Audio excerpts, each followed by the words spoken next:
Kami persilakan kepada Bapak Tengku Pilih Muspar untuk menyampaikan materi tentang sharing session pada siang hari ini. Kepada Pak Tengku Pilih kami persilakan. Terima kasih Pak Maradi. Assalamualaikum warahmatullahi wabarakatuh.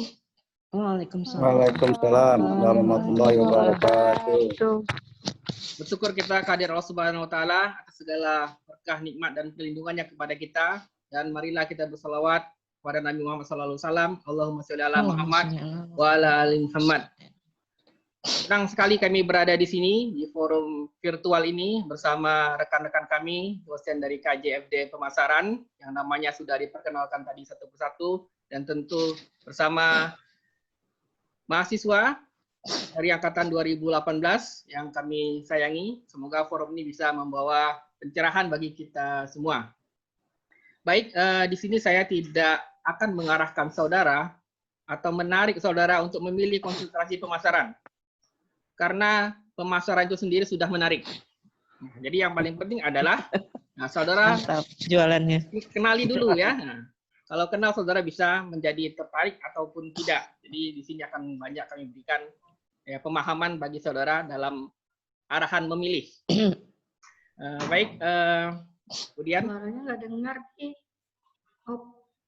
Oke, nah ini yang pertama kali pertanyaan ketika mahasiswa bimbingan akademik saya dari semester 1 menemui saya. Ternyata mereka kaget ya, setelah masuk di jurusan manajemen, ternyata nanti ada milih lagi, yaitu memilih konsentrasi. Dan ini mereka tidak dapatkan informasinya ketika mereka sekolah dulu. Waktu SMA dulu nggak tahu, ternyata setelah memilih jurusan, ternyata ada yang namanya konsentrasi. Nah, ternyata memang ada, tapi tentu tidak perlu khawatir, karena masih ada 4 semester untuk mengenali setiap konsentrasi sebelum memilihnya. Nah, saudara akan mendapatkan kuliah pengantar manajemen. Di situ diajarkan bidang-bidang fungsional bisnis ya. Ya, ada marketing, operasional, keuangan, SDM. Kemudian di pengantar bisnis, itu setiap pertemuan itu masing-masing bidang dibahas dalam satu sesi ya, satu tatap muka. Kemudian saudara juga belajar masing-masing bidang itu di semester 3 dan semester 4.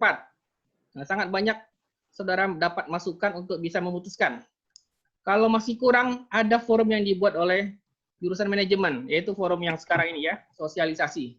Jadi saya rasa sudah sangat cukup, bahkan mungkin di antara saudara sudah mempunyai pilihan. Sekarang ini tinggal meyakinkan saja lagi ya. Jadi walaupun di sini saya berkuar-kuar pilihlah marketing segala macam gitu ya. Kalau saudara sudah mantap untuk pilihan saudara, itu tidak akan membuat saudara goyah ya, karena saudara sudah mendapatkan banyak bekal pengetahuan tentang bidang-bidang dalam manajemen tersebut. Nah, gitu ya. Oke, lanjut kemudian. Oke, memilih konsentrasi sama dengan memilih jalan hidup. Ya, saya rasa iya ya. Artinya jalan hidup yang kita usahakan sendiri, yang kita tentukan sendiri. Tentu akan bagaimana jadinya nanti, itu Tuhanlah yang menentukan. Nah, dalam jangka pendek, saudara akan nanti membuat tugas akhir, skripsi sesuai dengan bidang konsentrasi. Ya, enggak mungkin saudara pemasaran nanti bikin skripsi keuangan. Selain itu tidak memungkinkan secara aturan, ya saudara juga akan pusing sendiri kan. Maka jangka pendek demikian. Jangka yang lebih panjang lagi, saudara nanti misalnya akan S2. Tentu konsentrasi di S2 itu akan linear dengan yang saudara sudah pilih di S1. Dan jika ingin bekerja, tentu saudara akan prefer memilih sesuai dengan bidang konsentrasi. Artinya tentu ini menjadi pilihan yang strategis, sangat penting untuk menentukan jalan hidup yang saudara pilih sendiri. Demikian. Oke, nah kemudian ini basic guidance ya, panduan dasar untuk memilih. Saya rasa ini tidak hanya untuk marketing, tapi juga untuk semua bidang, bahkan untuk disiplin ilmu secara keseluruhan. Pertama, ya, your talent, dari bakat.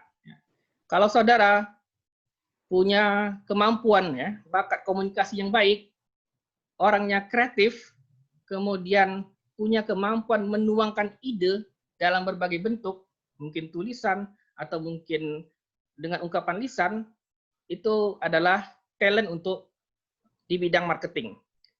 Kemudian your qualification, kualifikasi diri saudara sendiri. Nah, di sini saudara bisa ambil patokan yang paling sederhana adalah nilai-nilai saudara terkait dengan mata kuliah pemasaran.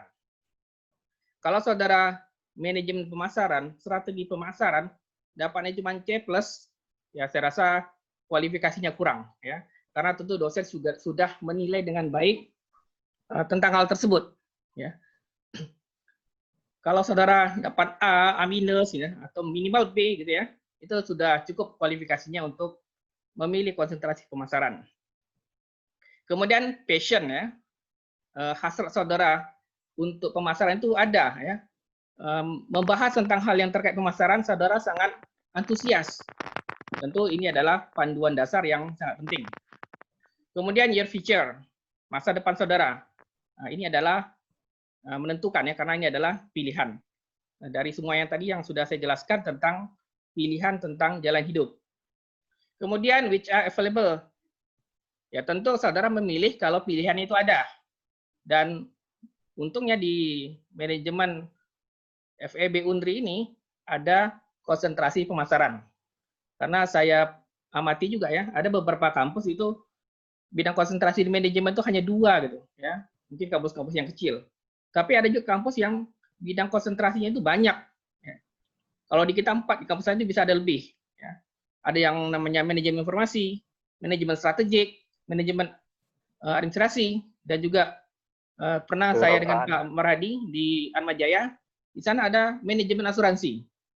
Nah, jadi tentu pilihlah yang tersedia.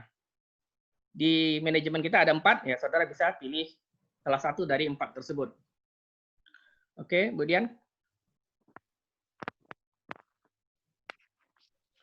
tentang konsentrasi pemasaran, saya jelaskan umum saja, nanti mungkin dosen lain akan menjelaskan.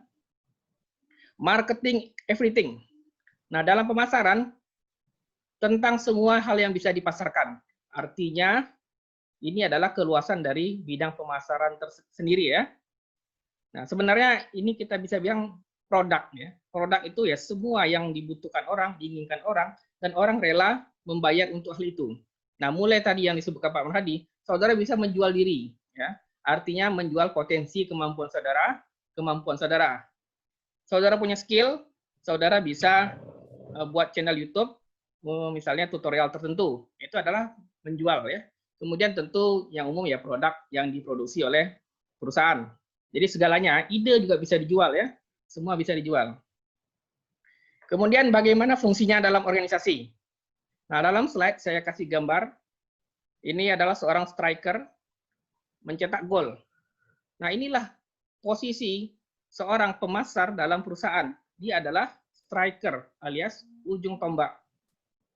Nah, rumus pemenang dalam sebuah kompetisi adalah, ya sepak bola, ya, adalah tim yang mencetak gol lebih banyak. Nah, kalau di persaingan tentu kita bisa bilang perusahaan yang punya market share besar, yang paling banyak profitnya. Dan itu ditentukan dari penjualan. Nah, penjualan adalah bagian dari pemasaran. Kemudian, ya prospek tentu sangat cerah, ya. Karena kita bisa bilang, organisasi bisnis mana sih yang nggak perlu pemasaran? Ya, bahkan bukan organisasi bisnis. Organisasi non-bisnis pun butuh pemasaran. Butuh pencitraan, butuh dikenal, supaya bisa lebih berkembang ke masa depan. Jadi prospeknya sangat luas.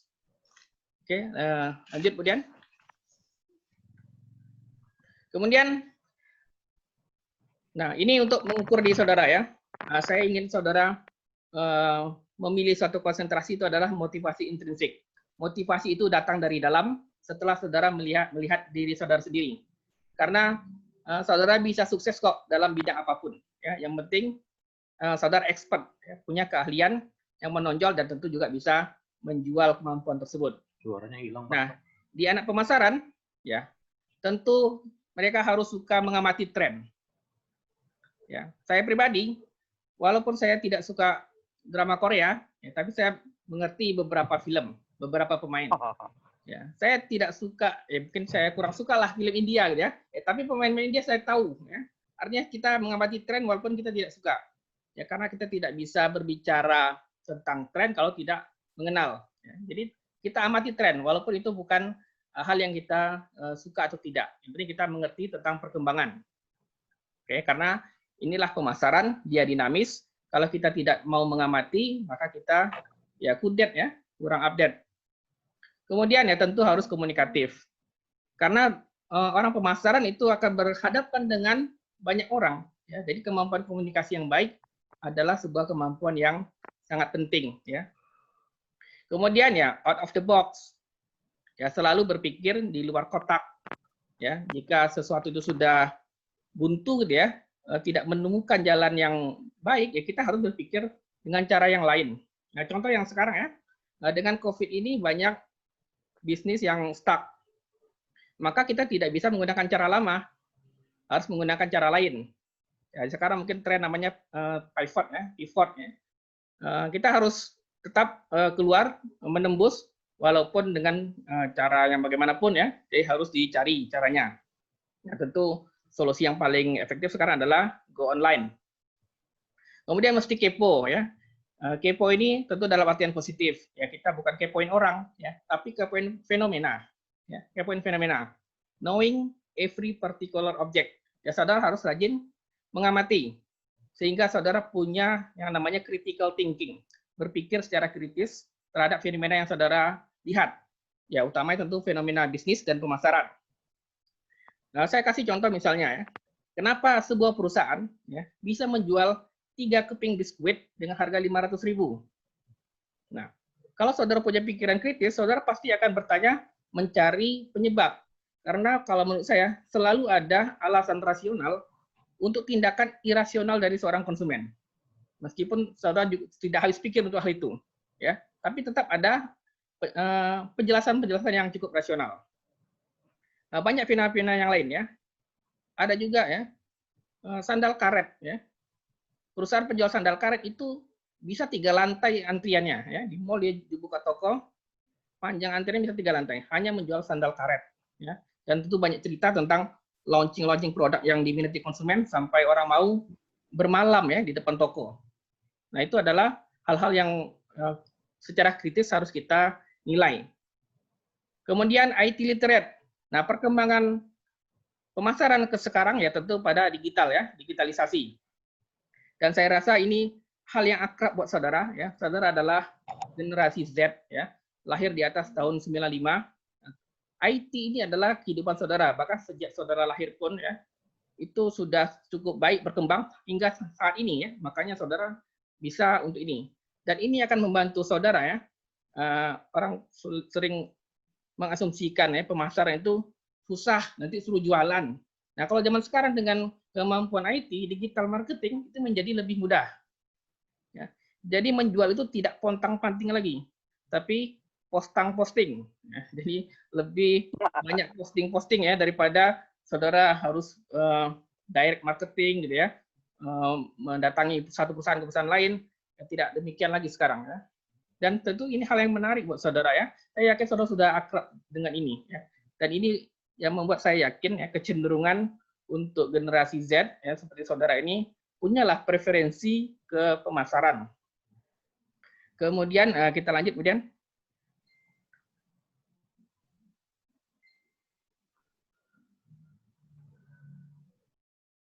Lanjutkan kemudian. Oke. Ini beberapa hal yang bisa saudara lihat pada diri saudara. Cocok nggak sih saya di pemasaran ya? Selama ini dengan hal yang sering saya lakukan, yang saya pikirkan, di beberapa panduan. Apakah saya menonton iklan TV dan bertanya-tanya mengapa perusahaan membuat iklan dengan cara tertentu? Nah, jadi anak pemasaran itu suka nonton TV, tapi bukan nonton acaranya ya, nonton iklannya. Nah, jadi kalau saudara nonton iklan itu tidak saudara keep. Ya, ini juga critical thinking ya. Artinya, saudara kan membanding-bandingkan cara-cara perusahaan menawarkan produknya ya, lewat iklan. Kemudian apakah saya tertarik dengan penjualan? Apakah saya suka mencari cara terbaik untuk menjual dan menjual produk kepada konsumen dalam bentuk apapun? Jadi ini adalah inovasi dalam penjualan. Dan saudara bisa lihat ya, menawarkan sesuatu sekarang bisa melakukan dengan berbagai macam cara. Cara yang sama pun bisa diolah dengan misalnya copywriting yang berbeda, dengan teks yang berbeda. Saudara ingin tonjolkan sisi mana dulu? Apakah keunggulan produk, apakah manfaat produk, atau harganya? Itu kan pilihan nanti ya. Kemudian apakah saya suka berkomunikasi dengan orang lain? Apakah saya menganggap keterampilan interpersonal sebagai potensi saya? Nah, saudara bisa lihat sendiri ya. Kalau saudara punya kemampuan presentasi yang baik, ya, negosiasi, ya, berkomunikasi dengan berbagai macam pihak pun saudara bisa menyesuaikan diri. Ya, saudara punya indera pemasarannya, gitu ya. Kemudian, apakah saya dapat menangani kritik, umpan balik dari teman, dosen, dan orang lain dengan baik? Artinya, saudara adalah orang yang mau menerima kritik dengan baik, kemudian menanggapi kritik dengan baik. Itu saudara punya ya indera pemasaran lagi lah saya bilang ya. Kemudian apakah saya berharap untuk magang dan mendapatkan pengalaman kerja selama berkuliah? Nah, jadi jurusan manajemen kan nanti ada program magang nih. Dan saya yakin kalau saudara punya antusias untuk itu, nah saudara ya ada indera pemasarannya. Kemudian apakah saya berpikir secara kreatif dan kuantitatif? Ya, karena orang pemasaran juga harus rasional ya, meskipun dia kreatif ya, tetap ada hitung-hitung logis tentang sebuah peluang atau usaha yang dilakukan. Ya, saudara tidak akan menggelontorkan jadi manajer pemasaran gitu ya, menggelontorkan biaya iklan yang banyak untuk sesuatu yang saudara anggap mungkin tidak rasional. Dan saudara bersedia brainstorming, ya suka diskusi dan berbagi ide. Dan terakhir, apakah saya berpikir di luar kotak ya, tadi out of the box ya. Bisakah saya menyelesaikan sesuatu dengan cara yang berbeda daripada orang lain? Nah, karena dengan demikian saudara akan punya hasil yang berbeda nanti ya, karena ya dalam pemasaran, dalam mengunggulkan sebuah produk tentu harus ada perbedaan. Ya beda saja tidak cukup, tapi juga harus menghasilkan sesuatu yang lebih baik, lebih bermanfaat bagi konsumen. Oke, saya rasa yang saya sampaikan ya dapat menjadi ya panduan saudara untuk memutuskan. Kalau saudara yakin dengan yang saya sampaikan tadi, itu bisa membuat saudara makin mantap dalam pemilihan konsentrasi, terutama yang saya sampaikan dengan hal pemasaran. Oke, saya rasa cukup ya. Ini untuk pertimbangan saudara untuk memilih konsentrasi di bidang pemasaran. Ya, saudara lihat diri saudara. Tadi saya juga sampaikan, lebih baik saudara memilih sesuatu itu datang dari dalam diri, ya, mengukur diri, punya motivasi dari dalam. Nanti bidangnya ya apa saja bisa. Yang penting saudara dalami dengan baik, sungguh-sungguh dan bisa menjadi expert di dalamnya. Oke, saya rasa cukup dan ini bisa dilanjutkan, diperdalam dan juga hal-hal yang lain yang akan disampaikan oleh dosen kajian pemasaran yang lain. Terima kasih. Assalamualaikum warahmatullahi wabarakatuh. Waalaikumsalam warahmatullahi wabarakatuh. Baik, terima kasih Pak Firly. Luar biasa penyampaiannya. Warahmatullahi wabarakatuh. Oke, next selanjutnya kami silakan ke Pak Gatot untuk menyampaikan materi berikutnya. Belum Pak, ini masih Pak Marhadi. Pak Gatot nanti terakhir. Oh, saya ada nyampaikan materi. Ada, monggo. Ya. Oke, baik. Saya lagi di kedai kopi nih, ramai kali orangnya nih. Nggak bisa presentasi. Mungkin Oma Bu Aida Nursadi, silakan Bu. Bu Aida. Bu Aida. Mbak Tuti mungkin. Bu Tuti, silakan bantu Bu. Saya lagi di ini Bu, ramai kali orangnya. Susah presentasinya. Orang pasar di pasar badannya ya. Iya. Di kedai kopi, Pak. Ya. Jangan lupa pakai masker. Lanjut, Oh, ya. Saya lagi ngawasin tukang kerja. lanjut Pak Gatot. Lanjut Pak Gatot. Saya lagi ngawasin tukang kerja. Lagi bikin apa? Materi Pak Gatot aja dulu. Bu Alfi. Silakan Bu Alfi. Bu Alfi. Bu Alfi ya. Monggo Bu Kenapa Alfi. Bu Alfi? Nerangin apa? Ya, iya menerangkan ini Bu. Apa itu manajemen pemasaran Bu? Mahasiswa ingin tahu Bu. Oh, Silakan Bu. baik. Mudah-mudahan pas ya dengan skenario karena pembicara mendadak. Pak Firly, terima kasih banyak tadi pencerahannya. Nah, calon mahasiswa manajemen pemasaran Fakultas Ekonomi dan Bisnis yang luar biasa, kita perlu memahami bahwa marketing itu nggak sama dengan sales. Kadang kan di lapangan suka dengar, ngapain ngambil kuliah marketing, nanti ujung-ujung juga jadi sales, seperti itu kan. Nah itu perlu kita clearkan. Jadi memang sales itu bagian daripada salah satu strategi dalam marketing ya, ada dalam namanya promosi, salah satunya ya penjualan, pastinya orang yang melakukan penjualan itu kan kita sebut sales. Tapi penjualan itu sendiri itu tidak sama dengan pemasaran, karena pemasaran itu jauh lebih komprehensif daripada penjualan. Jadi mulai daripada strategi sampai ke implementasi, sampai nanti ada melakukan suatu evaluasi, kemudian re-strategi dan sebagainya. Jadi marketing itu butuh skill, bukan ilmu yang mungkin kita peroleh langsung kita bisa praktekkan ya, skillnya harus diasah. Jadi skill atau keahlian marketing itu baik secara teori maupun secara praktek itu akan sebenarnya selalu kita temuin di setiap sudut kehidupan kita ya. Pelatihan skill itu bisa melalui pelatihan maupun praktek langsung. Nah, strategi sendiri itu secara overall, marketing strategi itu adalah bagaimana kita membuat suatu perencanaan terhadap perusahaan kita secara berkelanjutan, jadi dalam jangka panjang, sehingga strategi marketing itu sangat dibutuhkan dalam suatu bisnis. Karena apa? Bisnis itu kan yang menjadi penghasilan dari suatu bisnis itu memang di marketing, bukan di opsional yang lainnya atau di fungsi yang lainnya, tapi di fungsi marketing sebagai direct income-nya, pemasukan yang akan diterima dari satu organisasi bisnis itu ya dari marketingnya. Jadi strateginya adalah strategi bagaimana kita memaksimalkan pendapatan atau pemasukan atau bisnis kita. Walaupun tidak seluruhnya bisnis yang berorientasi kepada profit, marketing juga masuk ke dalam bisnis-bisnis yang tidak berorientasi kepada profit atau non-profit organization.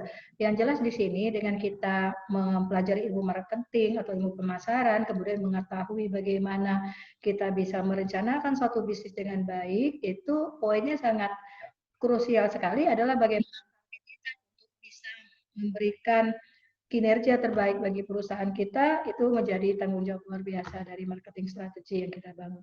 Dan yang pemasaran itu butuh intuisi. Tadi Pak Pilih juga mengatakan bahwa pilihan itu kan harus dari hati sebenarnya. Jadi itu sebagai satu sinyal bahwa orang marketing itu sebenarnya punya spirit yang berbeda dengan yang lain. Dia harus memiliki suatu keinginan untuk terus melakukan inovasi, tidak berhenti, karena persaingan itu butuh pembaharuan-pembaharuan yang tidak pernah stuck ya. Karena apa? Karena dunia berubah, kita juga berubah. Saat kita lagi booming, intuisi kita seperti apa gitu. Saat kita seperti sekarang tuh lagi terjadi perubahan-perubahan secara substantif karena environmental kita yang dirusak dengan tatanan kehidupan new normal yang dipaksakan, sebenarnya itu menyebabkan orang marketing yang memiliki intuisi yang baik akan bisa sukses dalam melaksanakan atau menjalankan fungsi marketingnya.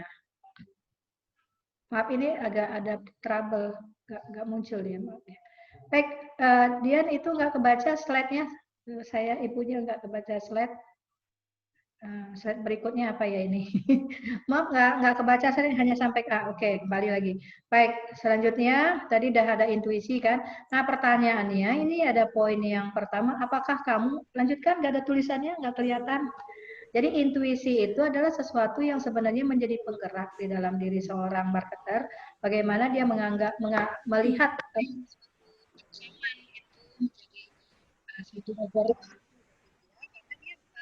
memiliki suatu pengetahuan yang didorong oleh kepekaannya terhadap kondisi-kondisi eksternal yang nantinya akan bisa mengubah. Nah, jadi pertanyaan-pertanyaan yang harus kita lakukan ke dalam diri kita, bagaimana kita membaca sinyal, apakah kita punya intuisi yang baik ketika kita ingin mengaplikasikan ilmu marketing. Karena gini, setiap yang ada dalam marketing baik kita memarketingkan diri kita sendiri atau ketika kita memahami tentang strategi marketing, kita bisa menjadi bagian-bagian yang nanti menjadi penguat daripada institusi, kita menjadi bagian yang paling penting menyebabkan perusahaan kita menjadi mendapat brand yang bagus, mungkin salah satunya seperti itu. Nah, pertanyaan ke diri kita kembali untuk mereview apakah kita itu punya bakat untuk menjadi marketer, itu harus kita pertanyakan kepada diri kita sendiri. Misalnya begini, apakah kita tuh tertarik untuk menjadi inovatif? Kan selalunya terjadi jalan keluar atau penyelesaian masalah.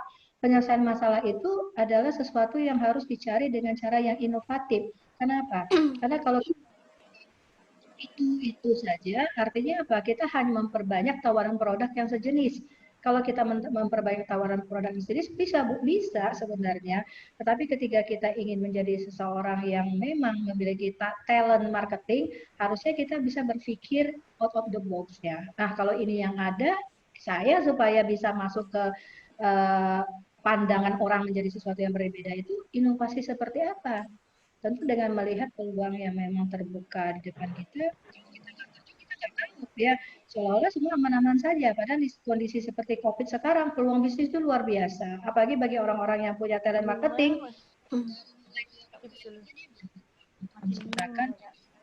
karena permintaan sudah ada, barangnya seperti apa. Kemudian kreativitas ini memang tidak semua orang punya ya, tetapi dengan kreativitas yang kita asah penyesuaiannya dengan kebutuhan, itu bukan kreatif yang pada margin. Harusnya dalam marketing kita pikir ada kreativitas yang memang dibutuhkan pasar.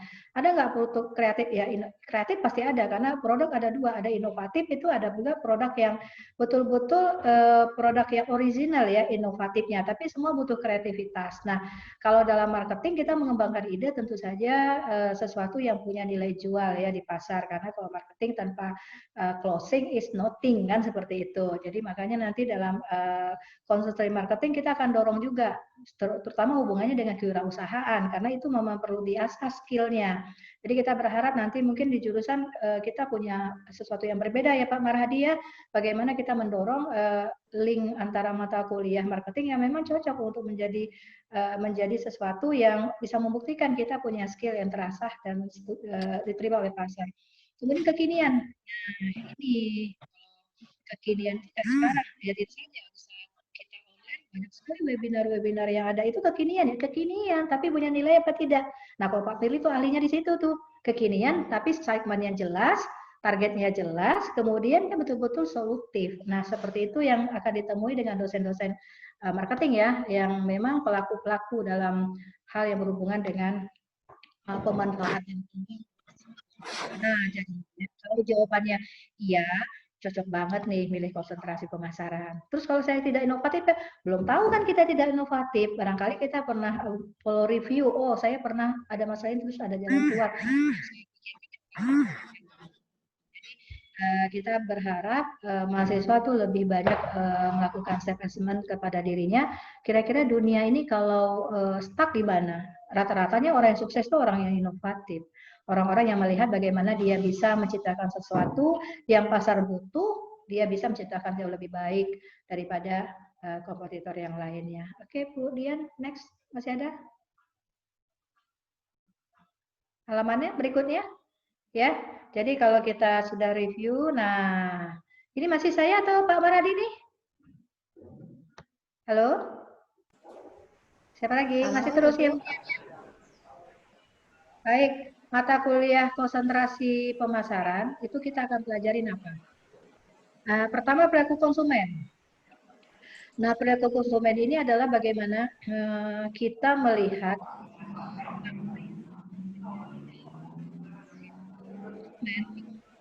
konsumen atau nanti meningkat menjadi pelanggan kita ketika dia melakukan suatu proses bagaimana dia mengambil keputusan. Jadi di sini kalau kita lihat secara sederhana sih setiap orang pasti punya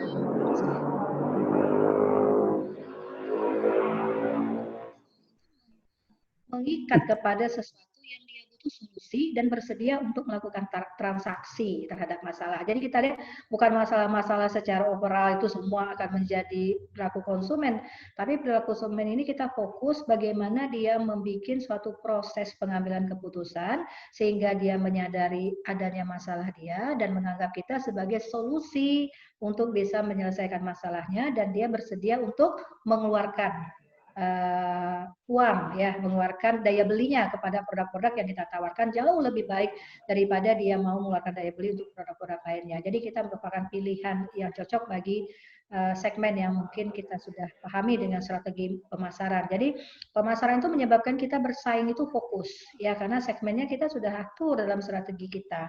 Jadi pertama kalau dalam perilaku konsumen nanti mahasiswa akan mempelajari bagaimana dia memahami problem recognition-nya seperti apa dari konsumen, calon konsumen maupun pelanggannya. Kemudian orang ketika ingin membeli barang kan akan mencari informasi kemana-mana. Nah kita juga tahu kira-kira calon konsumen kita di mana dia paling penting untuk menemukan informasi pada produk yang dia butuhkan. Jadi kita sudah bisa menginventarisir di mana kira-kira kita akan menyampaikan informasi produk kita kemana. Misalnya seperti sekarang, mungkin orang nggak baca majalah kan, lebih banyak mungkin buka media sosial, kemudian muncullah push email, push sponsor produk yang menyebabkan orang yang cocok itu menerima pesan yang kita terima. Nah, jadi konsumen itu akan cari informasi. Kita harus bisa merencanakan bagaimana kita merupakan salah satu informasi yang masuk kepada konsumen tersebut atau tersampaikan kepada konsumen tersebut. Kemudian dia akan mengevaluasi alternatifnya. Kalau kita memahami tentang ilmu marketing, kita akan melihat bagaimana kita menyediakan satu produk yang ketika konsumen mengevaluasi, kita merupakan produk yang memiliki nilai yang tertinggi dibandingkan dengan produk lainnya. Kemudian baru konsumen itu mengambil keputusan pembelian, kemudian evaluasi pasca pengambilan pembelian mereka. Nah itu akan muncul bagaimana dia puas tidak puas, kemudian dia menyampaikan atau tidak menyampaikan tentang produk kita dan lain sebagainya. Oke, ya, ini perilaku konsumen secara general. Next, kemudian pemasaran global. Ini pemasaran global nih banyak ahlinya di kita ya. Nah ini kita akan pelajar karena pasar sebenarnya kita melihat kalau pemasaran internasional kan sebenarnya kita menjadi pengimpor atau pengekspor. Kalau pemasaran global sebenarnya sekarang tuh sudah nggak ada sekat di pemasaran karena apa? Satu produk akan bisa sangat terinformasikan ke seluruh dunia sekarang. Jadi menjadi satu pemasaran yang poinnya satu, sebarannya banyak ya seperti itu. Nah kita berpikir seperti itu kenapa? Tapi tergantung kepada kecocokan kita sebenarnya antara produk dengan segmen pasarnya. Nah, dalam pemasaran global, kita akan melihat bagaimana peluang kita untuk menang di competitiveness atau di persaingan global itu adalah bagaimana kita membuat produk itu standar atau mengadaptasi. Ternyata di negara yang berbeda, wilayah geografis yang berbeda, ya itu perilaku konsumennya juga berbeda. Ya, kemudian kita akan belajar pula tentang sensitivitas kultural. Jangan sampai produk kita ternyata sampai ke satu negara dengan bahasa pemasaran yang sama, ternyata menimbulkan sensitivitas secara kultural ya. Sederhana sekali budaya kita misalnya di Indonesia dengan di negara India misalnya itu kan berbeda ya. Jangan sampai kita menyebabkan produk kita tuh memicu adanya sensitivitas kultural, otomatis di reject ya, tidak diterima. Kemudian nasionalismenya, kemudian bagaimana cara kita masuk ke dalam pasar luar negeri. Nah itu salah satu beberapa hal kita pelajari di pemasaran global. Next. Oke, terima kasih Bu Alfi. Selanjutnya tentang riset pemasaran dan pemasaran jasa mungkin akan bisa disampaikan oleh Bu Deni.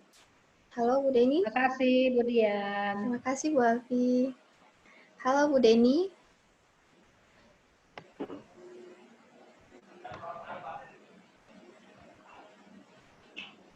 Nggak dengar itu, yang lain aja.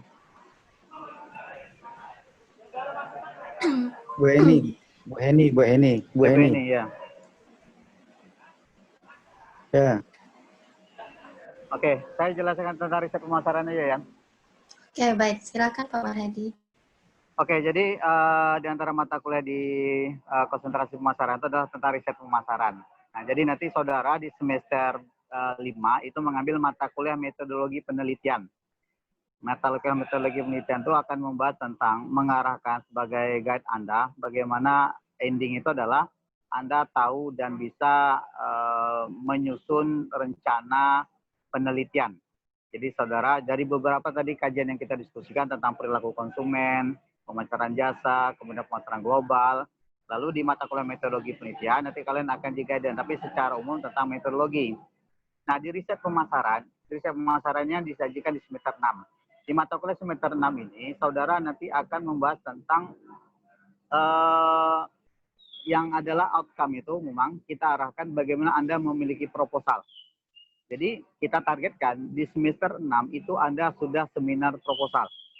Oke, di semester 6 Anda sudah menyelesaikan proposal. Apa proposal yang Anda buat itu nanti diarahkan oleh nanti di mata kuliah riset pemasaran. Nah, apa yang misalnya tentang niat beli, persepsi, customer satisfaction, customer value, customer loyalty, dan sebagainya. Bahkan apa yang disampaikan oleh Pak Pili tadi tentang Anda ini adalah generasi milenial gitu. Generasi milenial itu yang Anda sering pegang itu adalah misalnya handphone, Instagram, Facebook, kemudian Twitter, dan sebagainya. Nah, itu juga mempengaruhi penelitian Anda. Bisa saya lagi sekarang sedang membaca, sedang merevisi draft skripsi mahasiswa. Judulnya apa?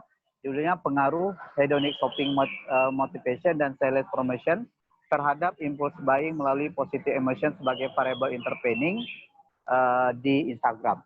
Bayangkan saja di Instagram. Nah, jadi objeknya Instagram. Itu membedakan konsentrasi pemasaran dengan yang lainnya. Kalau di misalnya di konsentrasi lain itu Anda harus mencari objek. Objek siapa? Misalnya perusahaan. Nah, perusahaannya apa? Bahkan kalau di beberapa konsentrasi tidak boleh Anda meneliti di kantor pemerintah. Di PNS itu di kantor pemerintah itu tidak boleh Anda teliti. Nah, misalnya tentang kinerja, maka arah itu adalah pemasaran itu dia lebih dinamis, lebih fleksibel. Karena Anda generasi milenial, maka misalnya Anda suka nonton drama Korea, kan Anda bisa teliti perilaku konsumen dalam menonton drama drakor gitu, drama Korea. Apa yang misalnya dari jenis kelamin. Kira-kira ya nonton drama Korea itu siapa sih? Ini kan termasuk dalam pemasaran global misalnya. Tipe seperti apa, karakternya seperti apa. Lalu iklan di drama Korea itu gimana dampaknya gitu kan. Nah, dampaknya apa? Bisa jadi origin. Jadi kita ada namanya dalam marketing itu, ada namanya origin. Jadi brand origin. Jadi brand yang berdasarkan dari merek asal. Biasanya orang yang suka nonton film drakor, drama Korea, dia akan lebih sensitif, akan lebih tertarik misalnya untuk membeli barang-barang buatan made in Korea misalnya. Apakah itu betul atau tidak? Nah, kita teliti. Jadi di marketing itu asik. Jadi asik dan menarik untuk kita kaji. Jadi tidak saklek harus kinerja atau tentang apa sebagainya. Enggak. Jadi dia lebih menarik. Misalnya kita tentang potensial riset, market share riset, image riset, brand image, citra merek seperti apa sih gitu kan. Lalu tentang forecasting, tentang bisnis trend. Nah, sekarang apa ya bisnis trend yang menarik? Promosi seperti apa yang aktif. Itu Anda bisa teliti. Nah, itu tentang misalnya tentang artis penggunaan endorser. Nah, penggunaan endorser ini apakah berdampak terhadap keputusan pembelian? Tadi kita perilaku konsumen terhadap decision making. Faktor-faktor apa sajakah yang mempengaruhi keputusan pembelian? Gitu. Misalnya faktor endorser. Anda ada ngefans sama artis gitu kan? Maka banyak artis itu jadi adalah dia menjadi endorser di berbagai produk. Targetnya apa? Targetnya itu adalah orang bisa endingnya adalah memutuskan untuk membeli produk tersebut. Itu dari riset pemasaran itu Anda diarahkan. Sehingga target kita adalah Anda di semester 6 itu sudah seminar proposal. Karena syarat seminar proposal itu adalah Anda lulus mata kuliah metodologi penelitian. Mata kuliah metodologi penelitian itu disajikan di semester 5. Maka di semester 6 itu Anda sudah punya draft proposal yang Anda seminarkan. Itu untuk mata kuliah riset pemasaran. Next, selanjutnya Mbak Dian.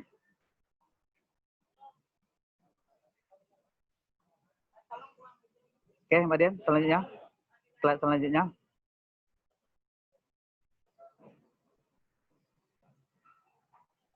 Halo, Mbak Dian.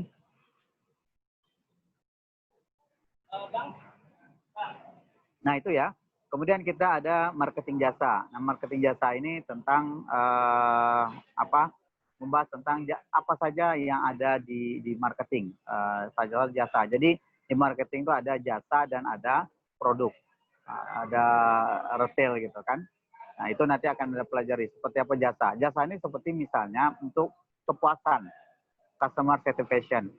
Misalnya nanti Anda mau melihat apakah pelayanan di bank itu membuat konsumen puas. Karena kalau sudah customer satisfaction, kalau konsumen sudah puas, maka dia akan loyal gitu kan. Nah, seperti apa pelayanan yang di bank? Nanti Anda bisa teliti adalah pengaruh service quality. Itu adalah pembahasan di manajemen jasa. Oke, selanjutnya silakan Mbak Dian, slide berikutnya. Halo Mbak Dian.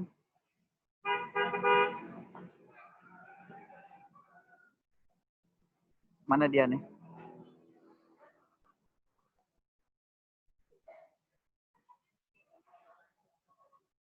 Halo? Oh, Pak, Nah, lagi. Ah ya, putus jaringannya tadi. habis paket ya. Enggak, wifi. Oke, ini pemasaran jasa. Jadi pemasaran jasa kalau kita tadi sudah saya jelaskan. Next selanjutnya. Udah. Oke. Ini mata kuliah baru nih Pak, manajemen produk dan merek. Nah, ini silakan dia menjelaskannya. Oh iya gitu ya. Oke, mohon izin ya menjelaskan kepada Prof. Zulkarnain sama Pak Firly dan Bu Alfi. Kebetulan di semester genap kemarin kita baru memulai mata kuliah baru yang namanya manajemen produk dan merek. Nah, kenapa sih sampai ada mata kuliah manajemen produk dan merek di konsentrasi marketing? Karena tadi setelah dijelaskan sama Bu Alfi, bedanya kita dengan sales itu, marketing itu memang sales itu bagian dari marketing. Sales itu tugasnya hanya untuk penjualan, melayani konsumen, menghadirkan produk atau jasa ke konsumen. Sedangkan marketing itu adalah bagaimana cara kita membuat sistem bagaimana untuk meningkatkan penjualan. Nah, bagaimana untuk meningkatkan penjualan? Tentu kita harus dimulai dari planning bagaimana produk itu harus dibuat, sehingga produk tersebut benar-benar produk yang bisa memenuhi need and wants-nya konsumen. Nah, nanti di manajemen produk dan merek kita akan belajar sebenarnya produk itu apa sih, elemen produk itu apa saja, dan bagaimana kita mewujudkan keinginan dan kebutuhan konsumen itu dalam suatu produk atau jasa. Kemudian untuk menghantarkan produk ini ke konsumen, tentu kita harus sangat penting kita memiliki merek atau nama untuk produk kita. Nah, di mata kuliah ini nanti akan kita pelajari, akan kita dalami bagaimana kita caranya membuat atau mewujudkan merek itu sehingga merek tersebut bisa menyampaikan makna yang tepat untuk produk kita kepada konsumen. Seperti itu. Nah, selanjutnya ini ada mata kuliah komunikasi pemasaran atau Markom. Ini akan disampaikan oleh Ibu Iva Adina Yafis. Ya, Pak. Ya, silakan untuk Bu Iva. Ya, untuk Bu Iva, persilakan. Waalaikumsalam warahmatullahi wabarakatuh. Sebelumnya saya mohon izin dulu untuk menyampaikan ini dalam bahasa Inggris. Sesuai dari arahan Bapak Marhadi selaku koordinator program studi. So Pak Firly has already mentioned about what marketing is, what it does in an organization, and what it takes to be a marketer. And Bu Alfi has also explained about the criterion that fits into the marketing field. And also the subjects offered in the marketing major. Budian and Pak Marhadi has also explained about the other marketing subjects. Now it is my turn to briefly talk about one of the 4 P's of the marketing mix, which also happens to be one of the subjects that you can take when you choose marketing as your major. It is the promotion, or also known as the marketing communication. Here I quoted the American Marketing Association. Here is their definition about the marketing. Marketing is the activity, set of institutions and processes for creating, communicating, delivering and exchanging offerings that have value for customers, clients, partners, and the society at large. The keyword here that I would like to highlight is the communicating and value. So when we talk about the marketing communication, it's about delivering or communicating the value of the company to our stakeholders. From the definition, we can also conclude that this field, the marketing, is something that any company would need for them to be able to prosper and also to grow. And when you graduated with a marketing major, it can be an advantage. Why? I will mention some of the reasons in the next couple of slides. Next slide, Dian.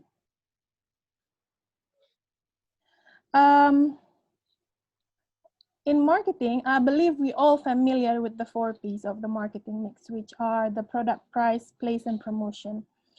In promotion, we have a promotional mix or the marketing communication mix, which consists of the direct marketing, the public relation, sales promotion, personal selling, and advertising. And when combined, usually refers to as the IMC or integrated marketing communications. Let's see the definition here. It is to the coordinating the various promotional elements and other marketing activities that communicate with a firm's customer. Some people might associate marketing communication or promotion with advertising, just like how they associate marketing with sales. But although that definition or association is not entirely false, promotion is not only about advertising. Although that one still takes a big chunk of overall promotional activities. Marketing communication is about communication, how to communicate values and offerings of the company to the different stakeholders of the company, especially the customers. Marketing communication also one of the main tools that you can use to build a strong brand. Next slide, please, Ibu Dian. Now, what is in it for me? The question is, what will you get from learning about the marketing communication? Next.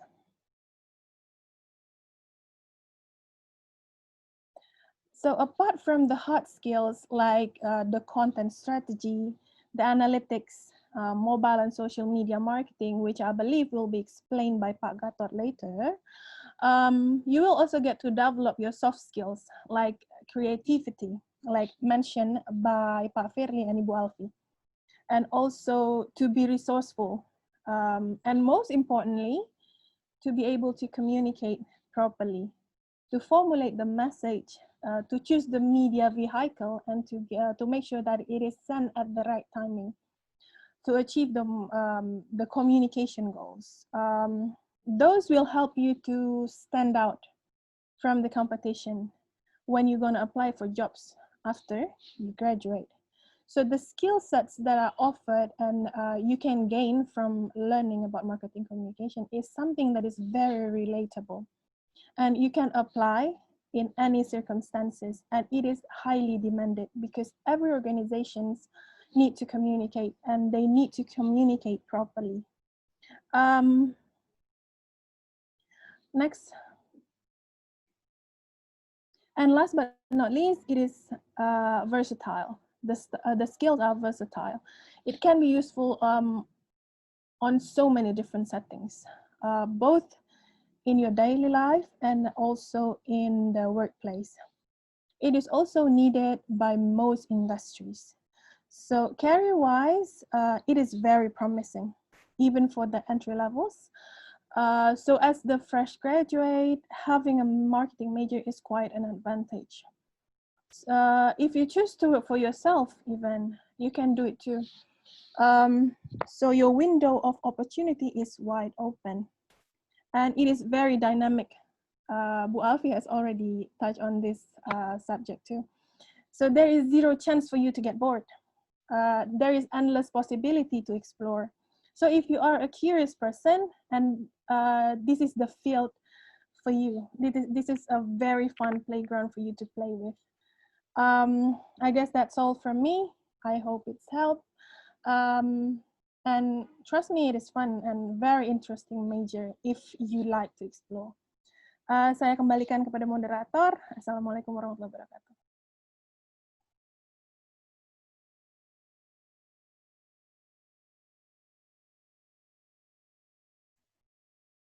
Oke, siapa lagi? Oke.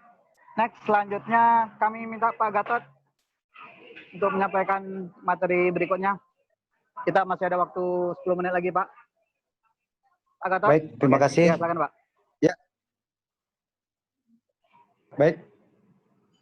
Terima kasih atas waktu yang diberikan kepada saya untuk bisa sedikit menyampaikan apa yang sudah disampaikan oleh teman-teman sebelumnya berkaitan menyangkut masalah ketertarikan dari para calon mahasiswa, bukan calon mahasiswa ya, mahasiswa calon untuk mengambil konsentrasi marketing untuk bisa dapat memilih konsentrasi pemasaran.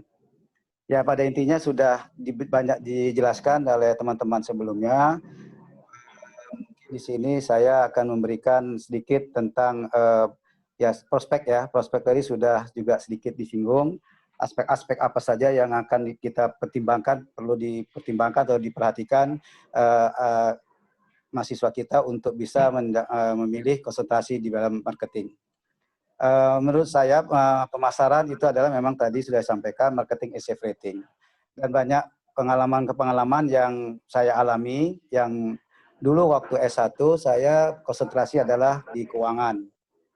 Lalu setelah masuk di program S2 itu juga langsung saya memilih konsentrasi di bidang pemasaran sampai ke program S3-nya masih konsisten tentang perilaku konsumen. Nah, kenapa ini menjadi salah satu tolak ukur saya memilih konsentrasi pemasaran, lebih khusus tentang consumer behavior atau perilaku, karena kita memang harus melihat di lingkungan sekitar kita bagaimana kita bisa jeli untuk melihat peluang-peluang atas apa-apa yang ada di dalam kehidupan sehari-hari. Oleh karena itu saya memilih konsentrasi pemasaran. Nah, memang demikian, hendaklah mungkin juga nanti mahasiswa juga bisa dapat bisa memilih konsentrasi ini karena memang menurut saya pribadi konsentrasi marketing ini serba dinamik, fleksibel, dan luas menurut saya dalam aspek apapun terhadap peluang-peluang yang ada di sekitar kita, lingkungan kita, karena dari berbagai aspek-aspek yang sudah dijelaskan oleh teman-teman kita, yaitu tadi gambaran bagaimana pemasaran itu penting sekali untuk kita bisa pelajari. Jadi intinya kenapa kita harus memilih konsentrasi ini, kalau menurut saya adalah karena dituntut seorang itu adalah menjadi seorang yang profesional atau pemasar atau marketer yang dapat mampu memberikan representasi dari atas produk atau jasa yang dipasarkan sehingga kita penting sekali untuk memiliki kemampuan yang komunikasi yang baik dan benar, apalagi di era digitalisasi. Seperti bahan materi yang saya sampaikan sedikit untuk menambah dengan generasi yang disampaikan oleh teman kita tadi tentang generasi Z. Nah, kalau saya udah generasi baby boom ya, zaman dulu baby boom. Jadi dari teori cohort itu saya termasuk dalam baby boom. Nah, sekarang anak-anak mahasiswa kita sudah generasi Z. Nah, mungkin ini menjadi pertimbangan saya kenapa harus sudah serba digitalisasi di dalam baik memasarkan atau mengenalkan atau mempengaruhi dan akhirnya juga dapat bisa membeli produk tersebut. Nanti saya mengambil satu topik, kenapa kita memilih salah satu topik adalah digital marketing sebagai suatu karir gitu ya. Karir mestinya artinya untuk apakah kita secara pribadi atau untuk pengembangan ilmu selanjutnya. Selanjutnya Mbak Dian.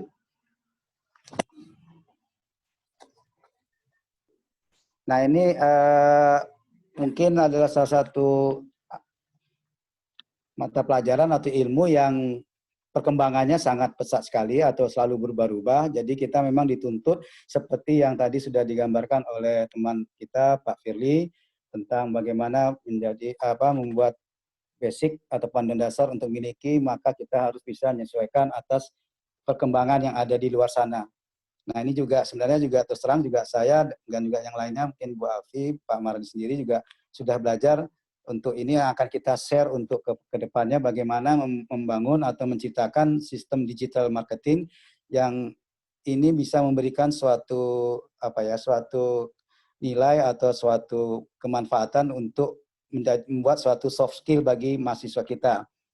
Oleh karena ini menjadi salah satu faktor kenapa Anda bisa menjadi atau memilih konsentrasi marketing, karena ada salah satunya adalah digital marketing. Saya tidak akan menjelaskan secara keseluruhan, tapi hanya menjelaskan secara global materi ini, karena juga teman-teman lain untuk bisa dapat bagian. Jadi digital marketing ini adalah suatu perkembangan industri yang memang sudah luar biasa, yang harus kita patut untuk mengikutinya, apalagi dengan situasi seperti sekarang ini. Penting sekali dengan digital marketing ini perlu dipelajari untuk lebih jauh dari berbagai aspek-aspek media sosial yang harus kita pahami dan kita ajari untuk dikenalkan sebagai salah satu promote daripada brand atau bisnis kita untuk melalui digital, saluran digital kita sendiri. Next. Selanjutnya Mbak Dian. Nah, ini komponen-komponennya yang mungkin akan dipelajari atau akan dikenalkan, yaitu bagaimana kita search engine optimization, itu alat pencari untuk bisa mendapatkan suatu informasi dan sebagainya, riset pasar dan sebagainya, produk apa yang menjadi unggulan, produk apa yang menjadi lagi tren dan sebagainya, dan penggunaan sosial media marketing, email, semua. Jadi ini adalah tools-tools di dalam kita mempelajari dalam digital marketing. Bahkan ini menjadi salah satu komponen yang selalu dilakukan penelitian-penelitian. Jadi kalau saya lihat di berbagai jurnal-jurnal ini selalu up to date ya, dengan menjadikan salah satu unsur yang perlu diteliti. Jika nanti mahasiswa nanti kalau mengambil konsentrasi marketing, ini lagi sedang tren. Jadi selalu berubah-ubah trennya untuk ke depan. Jadi menurut passionnya seperti apa, karena need and wants dari konsumen itu selalu berubah-ubah. Tidak selalu harus apa yang kita inginkan. Next. Selanjutnya Mbak Dian.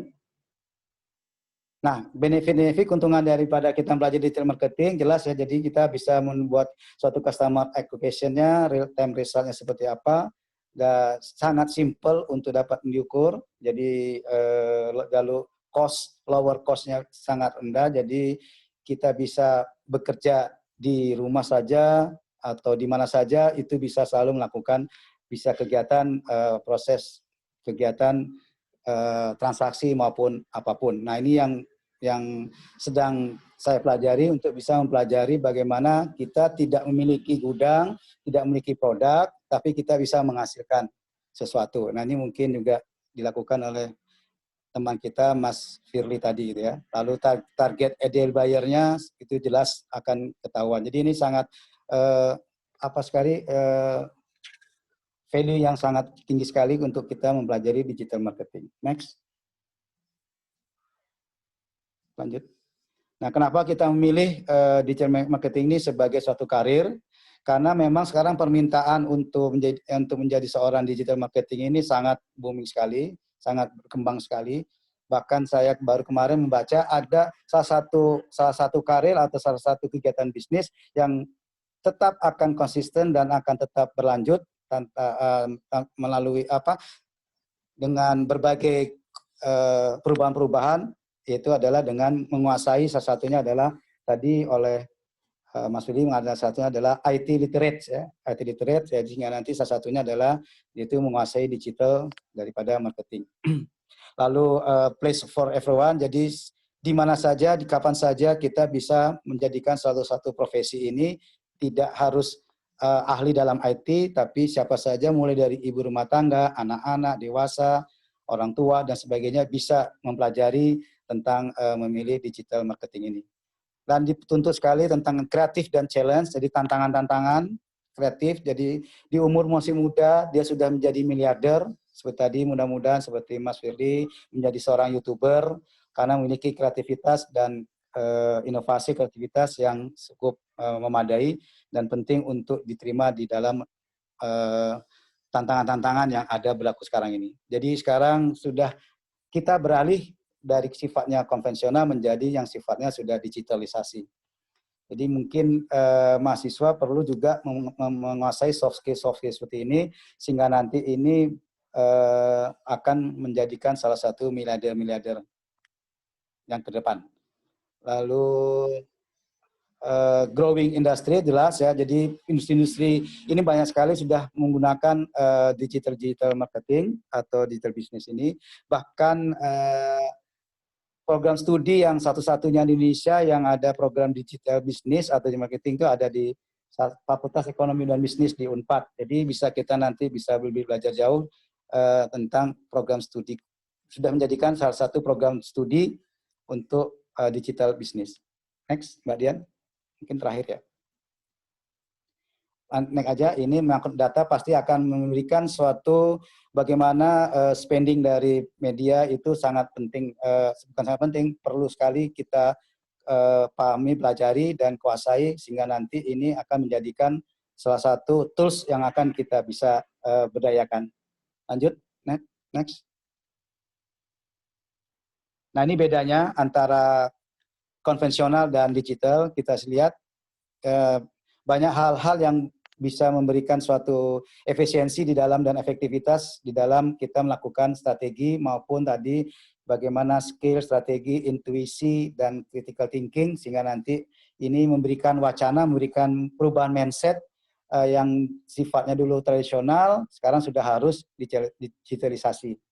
Ini penting sekali untuk di dalam kita mengembangkan diri sendiri maupun untuk bisnis usaha gitu. Next. Lanjut, Mbak Dian. Nah, skill-skill yang perlu diperhatikan, dilihat adalah jelas adalah punya daya kreatif. Jadi ini kita selalu akan kita ajarkan bagaimana artinya belajar merubah mindset yang sifatnya dari otak kiri ke otak kanan, sehingga nanti kita selalu mempunyai daya kreatif. Artinya kalau kreatif kita harus banyak action, jadi tidak banyak pertimbangan ataupun pemikiran yang perlu harus dipertimbangkan lagi, tapi tidak. Jadi kita harus banyak action di dalam ini.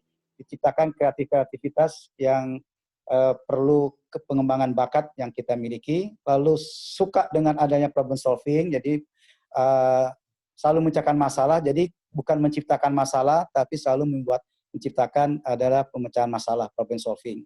Ini seperti yang saya alami sendiri, bagaimana dengan memiliki kartu kredit sebanyak 25 keping, tapi kita bisa menstimulus dari melakukan masalah-masalah yang ada di dalam kartu kredit. Contohnya seperti itu.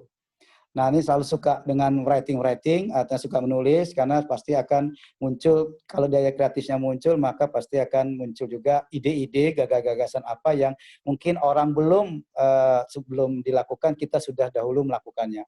Lalu juga punya passionate tadi yang sudah dijelaskan oleh Pak Firly, senang dengan menerima challenge-challenge, jadi kalau orang, saya ada beberapa kriteria karakter siswa yang sesuai untuk bisa masuk konsentrasi ini, salah satunya adalah senang menganalisis, senang melakukan riset, keterampilan komunikasi, keterampilan interpersonal, bisa bekerja sama dengan tim, lalu observant, tadi ada observasi, kritis dan tekun, jadi kita tidak pantang menyerah, tidak pantang mengeluh, tapi kita selalu selalu positive thinking, positive motivation, dan positive feeling.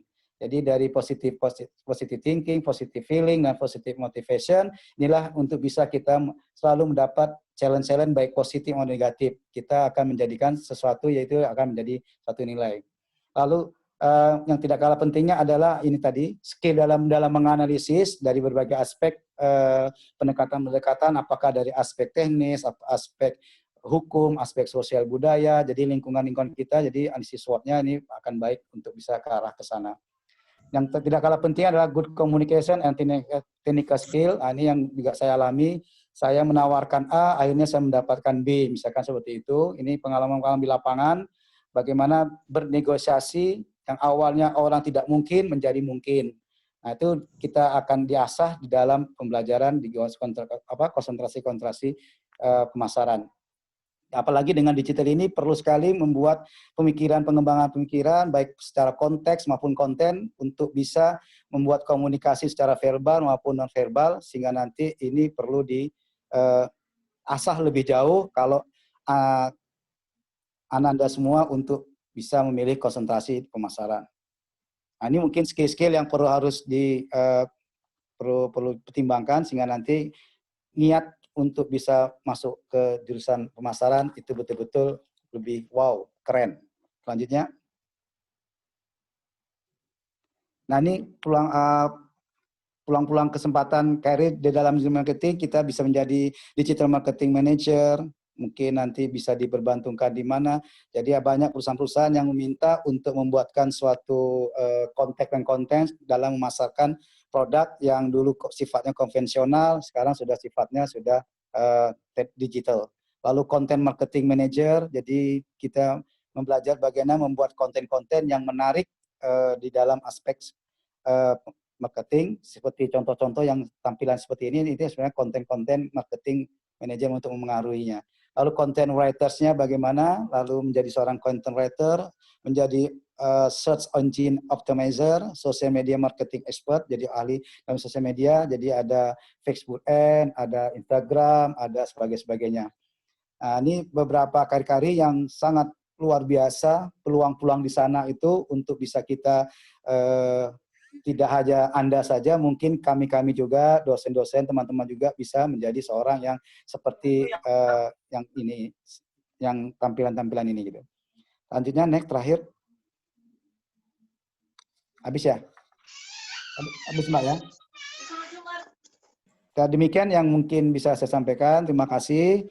Itulah informasi-informasi, wacana-wacana, peluang-peluang prospek kerja di bidang konsentrasi masyarakat. Selanjutnya kami kembalikan ke Mbak Dian. Oke, baik. Terima kasih Pak Gatot. Ininya. Baik, kami persilakan kepada rekan-rekan mahasiswa yang mau bertanya tentang konsentrasi masyarakat apa saja, silakan.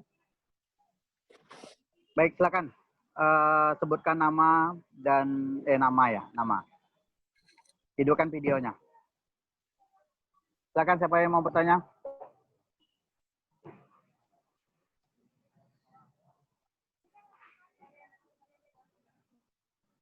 Halo, ada? Silakan. Mungkin ada yang masih bingung tentang marketing. Silakan, siapa duluan nih? Sudah paham kali? Sudah paham Sudah langsung paham? milih jurusan. Sudah paham langsung milih pemasaran. Ya. Siapa yang bertanya? Lydia.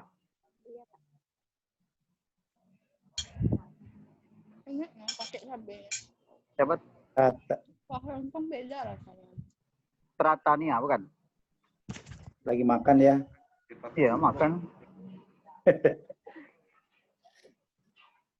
Lydia, silakan. Tuh ada Profzul masuk tadi. Ada Prof Zul. Prof Zul. Selamat bergabung, Prof. Nah, saya udah ngamati sejak tadi. Oh ya, silakan, Prof.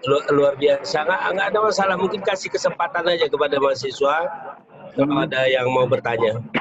Oke, terima kasih, Prof. Baik, silakan. Siapa yang mau yang ditanyakan?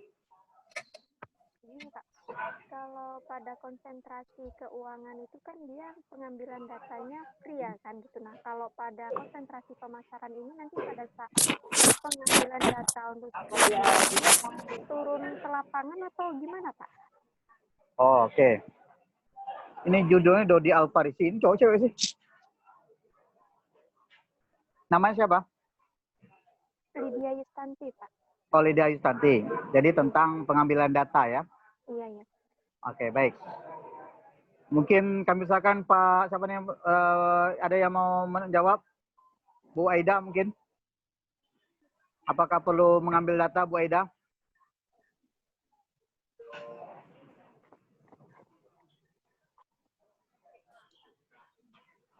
Oke, atau kita kumpul aja pertanyaannya.